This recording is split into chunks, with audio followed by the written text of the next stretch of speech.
तो hello guys, आज हम लोग पढ़ने वाले हैं क्लास 9th मैथ प्रश्नावली 1.1। ठीक है ना। देखिए, इसका पहला क्वेश्चन बोला है कि क्या शून्य एक परिमेय संख्या है।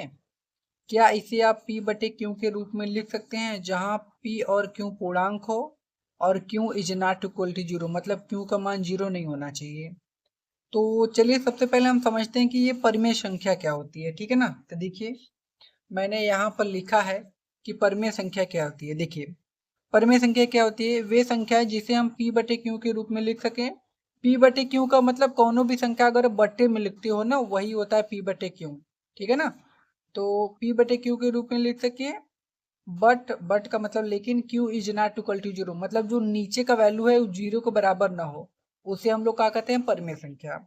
परिमेय संख्या का मतलब कोनो भी संख्या बटे में होगा वो परिमेय संख्या होगा, लेकिन जो नीचे का वैल्यू होगा वो जीरो ना होना चाहिए। ठीक है ना। अब देखिए, जैसे 2/3 परिमेय संख्या है, 4/5 क्या है, ये भी परिमेय संख्या है, 6/7 ये सब भी क्या है, परिमेय संख्या। अब यहाँ पर देखिए जीरो है ना, तो इसके नीचे अगर हम एक मान लेंगे तो बटे में हो गया ना, तो ये भी परिमेय संख्या, ये भी परिमेय, ये भी इन सभी के नीचे हम क्या कर सकते हैं, एक मान सकते हैं।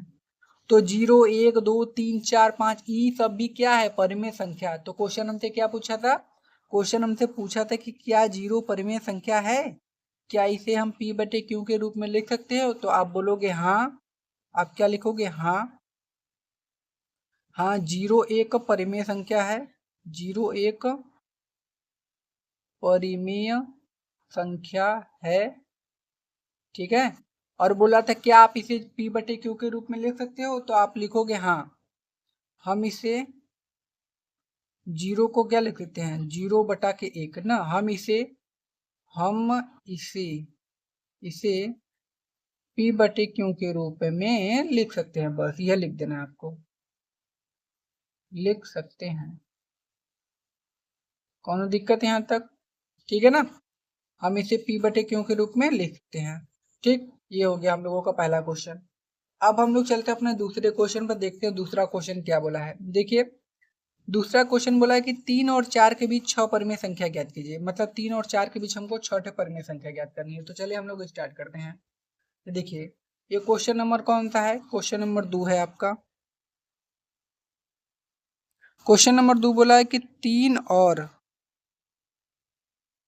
4 के बीच 6 परिमेय संख्या, यह ना, ये निकालना है 3 और 4 के बीच में 6 परिमेय संख्या। तो देखिए, सबसे पहले जितना परिमेय संख्या निकालना है उससे एक बढ़ा लीजिए, 6 निकालना है तो 7। तो 6 बोला है तो हम क्या करेंगे, 7 का इसके ऊपर नीचे और इसके भी ऊपर नीचे गुणा करेंगे, मतलब 3 में हम क्या करेंगे, ऊपर 7 का गुणा और नीचे भी 7 का गुणा। अब इस 4 में भी हम क्या करेंगे, ऊपर 7 का गुणा और नीचे 7 का गुणा, कोनो दिक्कत। अब यहाँ से 7 3 21 बटा के 7 यहाँ से आ गया, और 7 चौक कितना हो गया, 28 बटा के 7। बस। अब इसके बीच में जितनी भी संख्या आती है आप लिख दो। जैसे 21 के बाद क्या आता है, तो 22 बटे के 7, फिर 23 बटे के 7, फिर 24 बटे 7, फिर कितना आता है, 25 बटे 7, फिर 26 बटे 7, फिर कितना था, 27 बटे 7। अब देखिए, हमको निकालना कितना था, हमको निकालना था छठे। छठे हुए कि नहीं, 1 2 3 4 5 6, और यही हमारे क्या हो जाएगा आंसर। बस आसान था, कोनो दिक्कत नहीं, दिक्कत। अब देखिए, इसका अगला क्वेश्चन क्या बोला है। देखिए, इसका अगला क्वेश्चन बोला है कि 3/5 और 4/5 के बीच 5 परिमेय संख्या ज्ञात कीजिए। 3/5 और 4/5 ना। तो चलिए हम लोग इसको भी निकाल लेते हैं। ठीक है। आगे क्वेश्चन नंबर कौन सा है, 3 है। हमको बोला है कि 3/5 और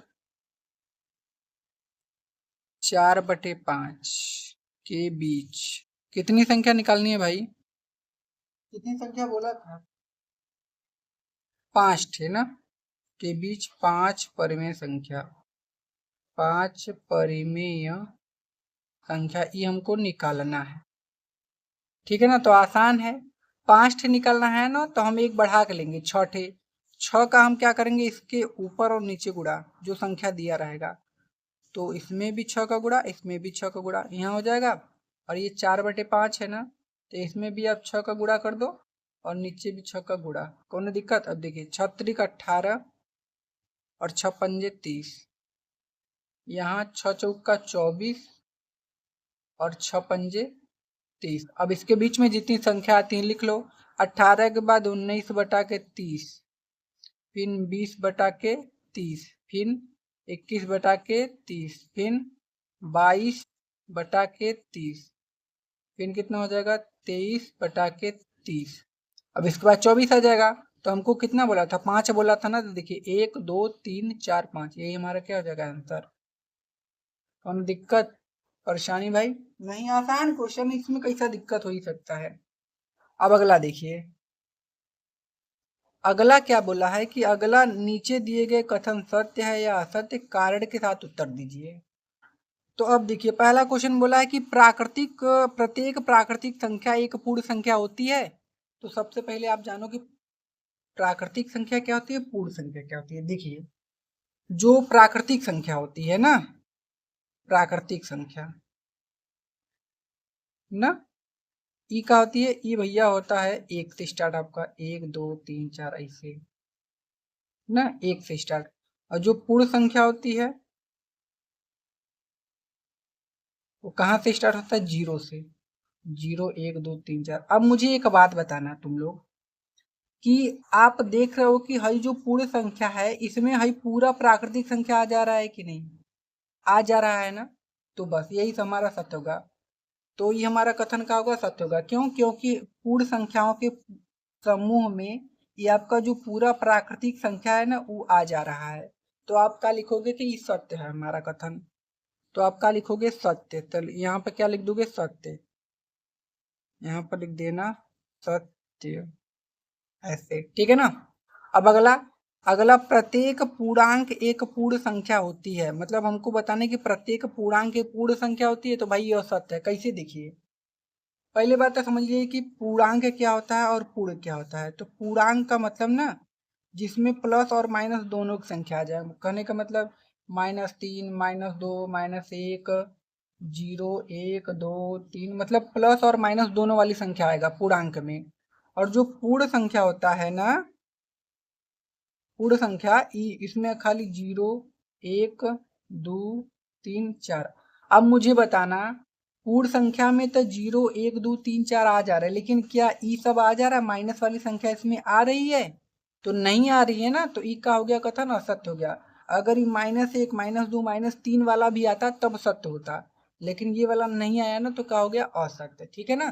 तो यहाँ पर हम क्या लिख देंगे भाई कि भाई नहीं सत्य है, मतलब ये क्या है, असत्य। यहाँ पर क्या हो जाएगा, असत्य। क्या हो जाएगा, असत्य। ठीक है ना। अब अगला देखिए, अगला है कि प्रत्येक परिमेय संख्या एक पूर्ण संख्या होती है। तो भाई प्रत्येक परिमेय संख्या एक पूर्ण संख्या होती है। हमने अब जाना कि पूर्ण संख्या 0 1 2 3 4 होती है। परिमेय संख्या क्या होती है, तो भाई परिमेय संख्या जो बट्टे में हो, क्या हो, बट्टे में। अब मुझे तुम लोग एक बात बताना, पूर्ण संख्याओं के समूह में कोनो बटे की संख्या आ सकता है, तुम लोग बताओ। नहीं आ सकता है ना। जैसे अगर मैं लिखूं 3, तो 3 तो परिमेय संख्या है, लेकिन क्या 3/4 आएगा इसमें, नहीं ना आएगा। तो ये भी क्या हो गया, असत्य हो गया। ये भी क्या हो जाएगा आपका, असत्य। मतलब ये भी क्या हो जाएगा हमारा भाई, असत्य। तो ये हम लोगों का हो गया कंप्लीट। ठीक है, कोनो दिक्कत, नहीं दिक्कत। तो गाइस अगर आपको वीडियो पसंद आए तो लाइक करें भाई। अगर आप हमारे चैनल पर नए हो तो सब्सक्राइब कर दीजिए, क्योंकि मैं आपको बहुत ही मेहनत से पढ़ाता हूँ।